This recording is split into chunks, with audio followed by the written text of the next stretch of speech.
Okay guys, so ito naman ang deck 2 para sa mga pumili ng deck 2. Okay, let me remind you that this is a general read, so hindi lahat pwedeng mag-resonate. Okay, so let's start.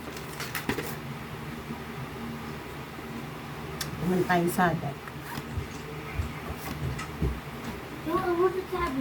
Okay, para sa tao na pumili nitong deck 2, mukhang nakikita ko dito was, I don't know if there was a third party situation ka ngayon na pinagdadaanan or mga chismis akong nakikita dito, no? But also, it might also mean a celebration for you, no? Tapos katabi pa ay diamonds. So, I think nakikita ko dito was yung mga hard work mo, may ups and downs ka pagdating sa finances or sa mga material na bagay, but there's a celebration waiting for you. You just have to take risks or sumugal, kumbaga, no? The five of wands, ang daming conflicts and ang daming conflicts and arguments sa paligid or ang daming conflict, no? But sinasabi dito, kailangan mo daw sumugal para sa mga bagay na to, para daw magkaroon ka ng success or celebration in your life. Okay?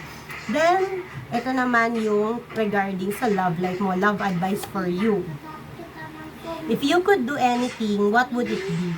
The answer dwells in your heart, not in your mind. For the heart is the gateway to the soul. Wow! Parang may pinagdadaanan si deck number 2. Alam mo yung nasa-sense ko dito yung feeling ng pag-aagam-agam. Alam mo yon, yung parang pagpipigil sa sarili mo. 'Di ba? Kung ano daw yung kaya mong gawin, ano ba daw yung kaya mong gawin. Lahat daw ng sagot tungkol sa usaping pang-pag-ibig mo ay sa'yo magmumula. Okay? So, simulan mo na daw para daw magkaroon ka din ng success. Remember, this is a celebration, the Three of Hearts. So, this is a celebration for you. Parehas heart, so mukhang ikaw ang kailangan mag-push through para sa gusto mong bagay pagdating sa usaping pag-ibig.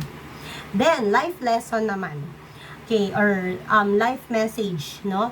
Messenger of emotion. This is the beginning of a new emotional experience that could grow into something deeper. You may receive a message expressing feelings that you didn't even know were developing. A social invitation could soon be on its way to you. There's a person involved who's very gentle and loving with only the kindest of intentions.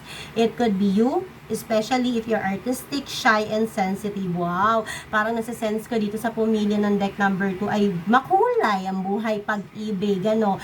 In connection pa rin siya dito sa first card, which is the Three of Hearts. So, mukhang may celebration talaga nag-iintay para sa'yo sa iyong buhay ngayon, ano. At nakikita ko dito yung pure emotions or totoong emotions na nararamdaman mo at ng taong involved sa'yo. Ito naman yung sagot para sa mga katanungang naglalaro sa isipan mo. Don't stop! Wow! Meron siya ditong kinalaman, no? 'Di ba? Kung ano daw yung kaya mong gawin mo and don't stop. In order para makuha mo yung success and yung true emotions na ino-offer para sa'yo. So, wow! Bye!